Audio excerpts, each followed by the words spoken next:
Change your perspective and you'll change your life. इस book में author हमारे existence पर कंट्रोल हासिल करने के लिए स्टेप बाय स्टेप ब्लूप्रिंट का खुलासा करते हैं। चाहे आप सक्सेस के शिखर पर चढ़ रहे हों या चुनौती की घाटियों में यात्रा कर रहे हों, एटीट्यूड आपके लिए जरूरी है। इस ट्रांसफॉर्मेटिव जर्नी में मेरे साथ शामिल हों। आइए जानें कि कैसे एटीट्यूड में बदलाव प्रॉब्लम्स को अपॉर्चुनिटीज में बदल सकता है, सफलता को अट्रैक्ट कर सकता है। आज हम बात करने वाले हैं एटीट्यूड इज एवरीथिंग बुक के बारे में, जिसको लिखा है जेफ केलर ने। Lesson 1, you act as a human magnet. हमारे थॉट्स ही हमारी रियलिटी को बनाते हैं। जब हम किसी गोल के बारे में पॉजिटिवली सोचते हैं, हम नेचुरली उस गोल को अचीव करने के लिए स्मॉल स्टेप लेना शुरू कर देते हैं। मान लीजिए कि आप एक ह्यूमन मैग्नेट है, आप लाइफ में जो चाहे वो अट्रैक्ट कर सकते हैं। एग्जाम्पल से समझते हैं। एक राज नाम का व्यक्ति हर महीने 30,000 रुपए कमाता है। उसके और उसके परिवार के खर्चे बढ़ने के कारण अब उसे 50,000 महीना कमाना है। अगर उसे 30,000 से 50,000 महीने पहुंचना है तो आपको क्या लगता है वो पहुंच पाएगा? ये डिपेंड करता है कि राज इस बात पर कितना बिलीव करता है कि वो 50,000 महीने पहुंच जाएगा। अगर वो ये सोच लेता है कि ये तो मेरे लिए इम्पॉसिबल है, तो राज चाहकर भी 50,000 महीना नहीं पहुंच पाएगा। वहीं दूसरी तरफ अगर राज ये सोच लेता है कि मेरे पास कैपेबिलिटी है कि मैं 30 से 50,000 महीना पहुंच सकता हूं, तो वो जरूर 50,000 महीने पहुंच पाएगा। आप कुछ समय के लिए पॉजिटिव थिंकिंग से पॉजिटिव रिजल्ट नहीं पा सकते हो। ये ऐसा ही है जैसे आप ब्रेकफास्ट में तो हेल्थी खाना खाते हैं, पर बाकी पूरा दिन आप जंक फूड खा रहे हो। एक्सरसाइज में भी ऐसा ही है। आप हफ्ते में एक बार एक्सरसाइज करके फिजिकली फिट नहीं बन सकते। आपको पॉजिटिव सोचना होगा। हर पल, हर समय, हर दिन आपको पॉजिटिव थिंकिंग को हैबिट बनाना होगा। ऑथर एक किस्सा शेयर करते हैं कि न्यूयॉर्क में एक समय बहुत से लोग इन्वेस्टमेंट के लिए घर खरीद रहे थे और फिर वो घर या तो हाई प्राइस पर बेच देते या फिर किराए पे दे देते। ऑथर ने भी इन्वेस्टमेंट के लिए घर खरीदने की सोची, लेकिन जब भी वो घर खरीदने के बारे में सोचते थे तो उनके दिमाग में नेगेटिव थॉट्स आने लगते, जैसे क्या होगा, घर नहीं बिका, कहीं मेरे पैसे डूब तो नहीं जाएंगे। फिर एक बार उन्होंने फिक्स कर लिया कि इस साल के एंड तक तो कैसे भी करके घर खरीद के ही रहूंगा। उन्होंने कई महीनों तक अलग अलग घरों को देखा और एंड में 2 घर खरीद ली। ऑथर बताते हैं कि मैं पहले घर नहीं खरीद पा रहा था, पर फिर मैंने घर खरीद लिया। ऐसा सिर्फ पॉजिटिव थिंकिंग की वजह से हो पाया। पहले वो पॉजिटिवली नहीं सोच रहे थे, पर बाद में उन्होंने डिसाइड कर लिया। ये सब हो पाया सिर्फ और सिर्फ पॉजिटिव थिंकिंग की वजह से। Lesson 2, believe and it will be. हमारे थॉट्स और मेंटल इमेजिनेशन हमारे एक्शन और आउटकम को इम्पैक्ट करते हैं। जेफ केलर हमें जो भी हमारी लाइफ में पाना है उसे इमेजिन करने के लिए कहते, और इसके साथ ही हमें उन फेलियर, नेगेटिविटी और डिसअपॉइंटमेंट वाली मेंटल इमेज को डिलीट करना होगा। सेल्फ प्रोजेक्शन मतलब अपने आप को ऐसा सोचो कि आप जैसा बनना चाहते हैं वैसा ऑलरेडी आप है। वो फिर सक्सेस, हैप्पीनेस या अपने गोल को अचीव करना हो। आप जो भी डिजायर आउटकम चाहते हो उनके बारे में सोचो। ऐसे इमोशन को फील करो जो सक्सेस से जुड़े हुए हो। अगर प्रैक्टिकल एप्लीकेशन की बात करें तो आप मॉर्निंग में आप अपने गोल को विजुअलाइज कर सकते हैं। अपने आप को ऐसे सोचे कि आप चैलेंजेस से लड़ रहे हो, अचीवमेंट को सेलिब्रेट कर रहे हो और फुलफिल महसूस कर रहे हो। जब भी कोई नेगेटिव थॉट्स आए अपने आप से कहे मैं कर सकता हूं। जैसे फिजिकली फिट रहने के लिए हमें रेगुलर एक्सरसाइज करनी होती है, वैसे ही मेंटली फिट होने के लिए भी हमें एक्सरसाइज करनी होती है। जो बड़े एथलीट होते हैं वो भी विजुअलाइजेशन टेक्निक का यूज करते हैं। वो रेस शुरू होने से पहले सोचते हैं कि मैं जीतने वाला हूं, मैं फिनिश लाइन को क्रॉस कर रहा हूं, और ऐसा करने से उन्हें बहुत अच्छे रिजल्ट मिलते हैं। आप जब ऐसा करने की सोचेंगे तो आपके अंदर डाउट भी आने लगेंगे, जैसे विजुअलाइजेशन से तो कुछ नहीं होता, इससे क्या ही हो जाएगा। तो बस आपको अपने बिलीफ पर विश्वास रखना है। Lesson 3, commit and it will happen. Commitment success और गोल को अचीव करने का एक इंटीग्रल पार्ट है। इसका मतलब ये नहीं है कि बहुत ज्यादा मेहनत करना और मल्टीपल अटेम्प्ट लेना। इसका मतलब है कि अपने गोल को पाने के लिए कुछ भी करना, किसी भी हद तक जाना, पर बिना इल्लीगल और अनएथिकल काम किए। कमिटमेंट के लिए एक ग्रेट एटीट्यूड होना बहुत जरूरी है, स्पेशली चैलेंजेस के समय। जब आप किसी फेलियर का सामना करते हैं तो आपका एटीट्यूड ही डिसाइड करता है कि आप उससे डर जाएंगे या आगे बढ़कर उसका सामना करेंगे। ऑन्टर हमें ऑर्डिनरी से परे जाने के लिए तैयार रहने के लिए इनकरेज करते हैं। कमिटमेंट का अर्थ है लिमिट्स को पार करना, अनकन्वेंशनल रास्ते तलाशना और नॉर्मेलिटी से समझौता करने से इनकार करना। प्रैक्टिकल एप्लीकेशन की बात करें तो अपने गोल को डिफाइन करें, आप क्या अचीव करना चाहते हैं। अपने गोल को स्पेसिफिक बनाएं और कमिटेड रहे। याद रखें कि कमिटमेंट का मतलब एथिक्स से समझौता करना नहीं है। अपने गोल्स का पीछा करते हुए अपनी वैल्यूज के लिए सच्चे बने रहें। अगर हम एग्जाम्पल देखें, इलेक्ट्रिक लाइट बल्ब का आविष्कार करने के लिए एडिसन की कमिटमेंट डेडिकेशन का एग्जाम्पल है। कई फेलियर्स के बावजूद उन्होंने कहा, मैं असफल नहीं हुआ हूं, मैंने 10,000 ऐसे तरीके खोजे हैं जो काम नहीं करेंगे। एक्सटर्नल फैक्टर आपको डिस्करेज कर सकते हैं। अपने आप को सपोर्टिव लोगों से घेरें और नेगेटिविटी को दूर करें। एडिसन को अनगिनत फेलियर्स का सामना करना पड़ा। हर झटके को हार की तरह देखने के बजाय उन्होंने इसे सक्सेस के करीब एक कदम की तरह देखा। उनके हार्डवर्क से अल्टीमेटली उन्हें सक्सेस मिली। चैलेंजेस को अपॉर्चुनिटी की तरह देखने के लिए अपने दिमाग को ट्रेंड करें। ये पूछने के बजाय मेरे साथ ऐसा क्यों हो रहा है, पूछें मैं इससे क्या सीख सकता हूं। Lesson 4, find the lesson in problems. Problems and failures का सामना करने पर हम कैसे रिस्पॉन्स करते हैं, इसका हमारी जर्नी पर सिग्निफिकेंट इम्पैक्ट पड़ता है। स्टार्टिंग में डिसअपॉइंटमेंट हमारे पर्सपेक्टिव को खराब कर सकती है, जिससे सेल्फ डाउट और सवाल उठ सकते हैं। इनिशियल डिसअपॉइंटमेंट के बाद हम एक चौराहे पर खड़े हैं। हमारे पास ऑप्शन है। ऑप्शन 1, हम दुखी महसूस करना जारी रख सकते हैं, प्रॉब्लम पर फोकस कर सकते हैं और एक्सटर्नल फैक्टर्स को ब्लेम कर सकते हैं। ऑप्शन 2, एज एन ऑल्टरनेटिव, हम प्रॉब्लम के भीतर ही सबक तलाश सकते हैं। जेफ केलर हमें उम्मीद की किरण वाली मेंटालिटी अपनाने के लिए इनकरेज करते हैं।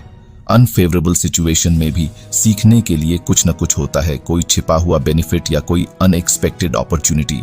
ये पूछने के बजाय मेरे साथ ऐसा क्यों हो रहा है, पूछें मैं इससे क्या सीख सकता हूं या मैं कैसे मजबूत बन सकता हूं।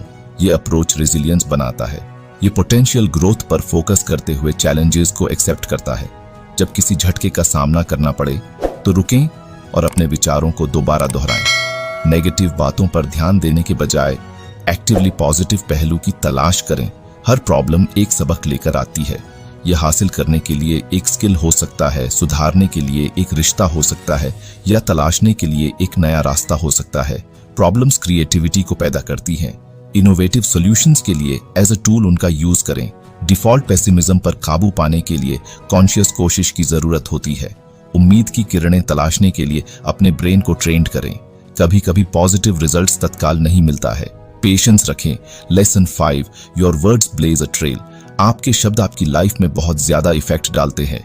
शायद आप अभी शब्दों की ताकत से अनजान हैं। ऑन्टर एक कहानी शेयर करते हैं। राहुल नाम का एक व्यक्ति हर पल अपने दोस्त, साथ में काम करने वाले से हर वक्त सिर्फ यही कहता रहता था कि मैं सेल्स में अच्छा नहीं हूं। अगर आपको हमारी बुक समरी अच्छी लग रही है तो सब्सक्राइब करना न भूले। मैं सेल्स का काम कभी अच्छा नहीं कर सकता। वह ऐसे ही शब्द बार बार पूरे दिन महीनों से बोलता रहता है और जब उसने सेल्स करने की कोशिश की तो रिजल्ट बहुत ही बुरा आया। तो वो और ज्यादा ये बिलीव करने लग गया कि मैं सच में इसके लिए नहीं बना हूं या मैं ये तो बिल्कुल नहीं कर सकता। और फिर उसके सेल्स के रिजल्ट और बद से बदतर हो गए।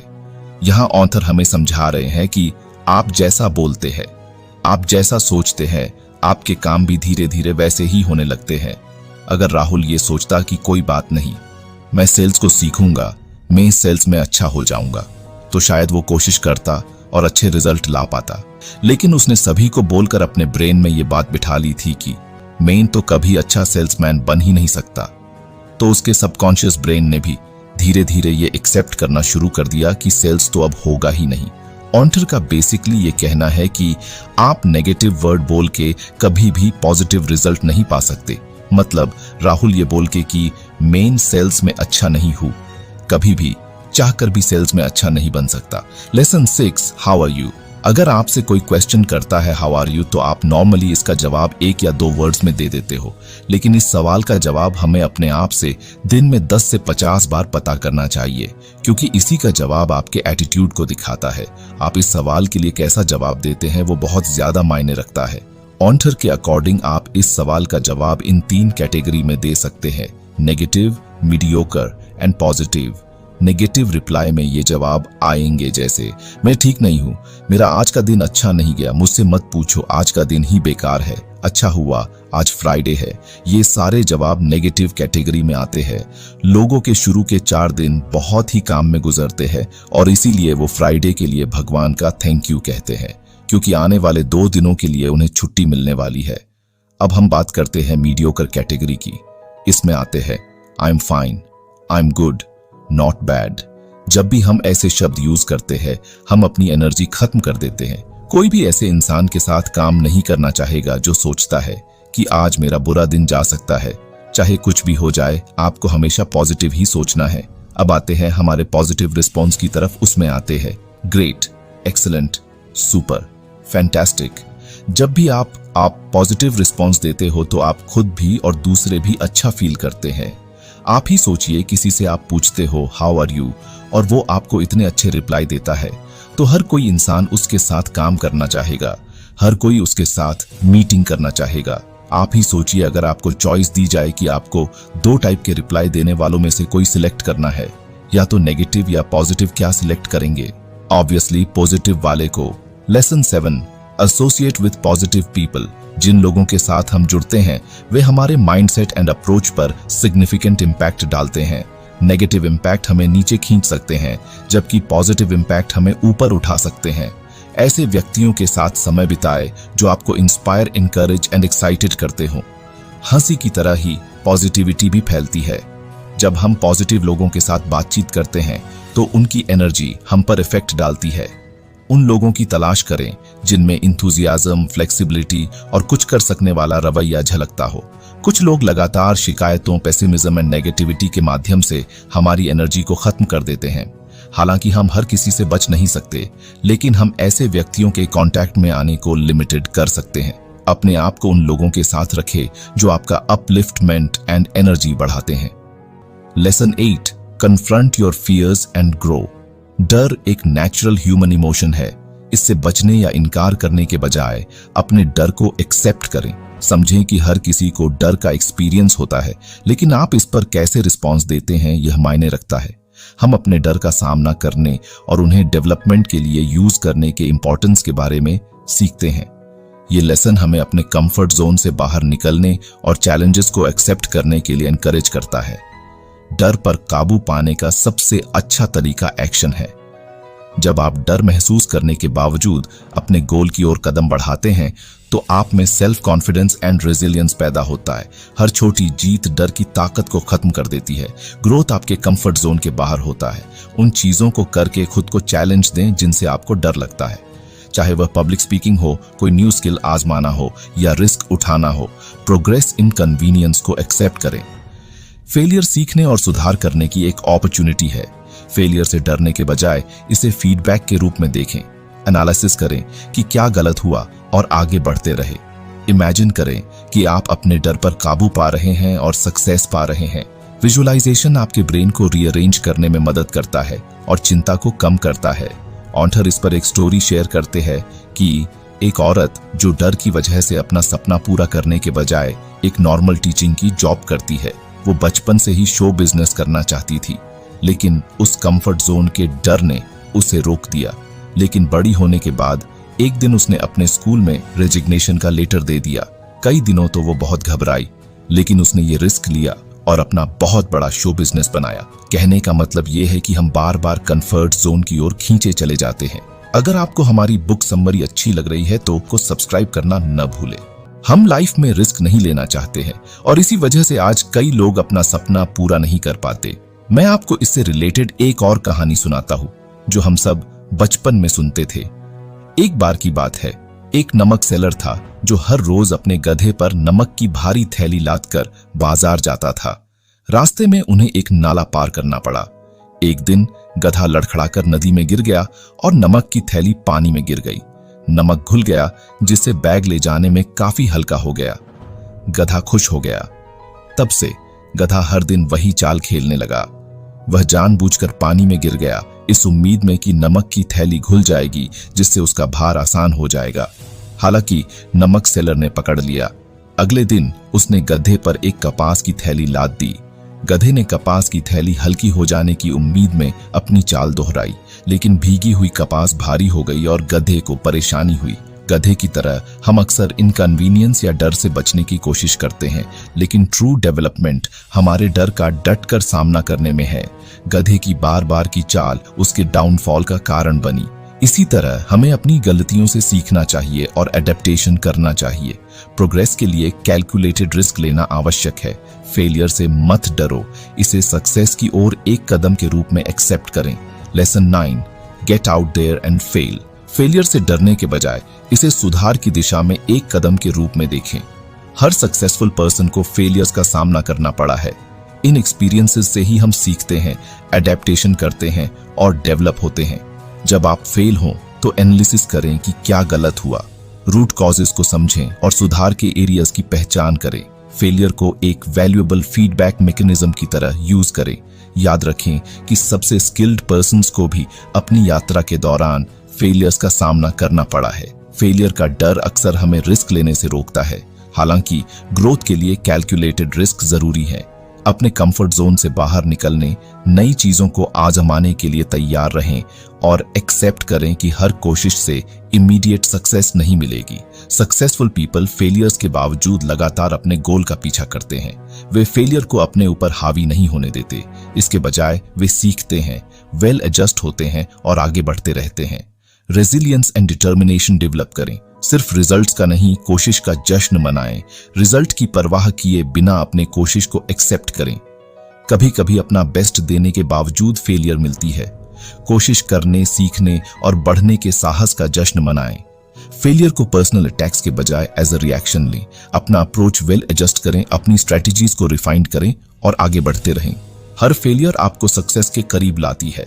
हमारा पर्सपेक्टिव एक लेंस की तरह काम करता है जिससे हम दुनिया को देखते हैं। जब हम लगातार कंप्लेंट करते हैं तो हम नेगेटिविटी को बढ़ावा देते हैं और अपनी कैपेसिटी को लिमिटेड कर देते हैं। इसके बजाय चैलेंजेस को डेवलपमेंट की अपॉर्चुनिटी की तरह देखें। तो फ्रेंड्स, ये थी हमारी आज की बुक समरी। आपको कैसी लगी कमेंट करके जरूर बताएं और धन्यवाद आपका समरी एंड तक सुनने के लिए।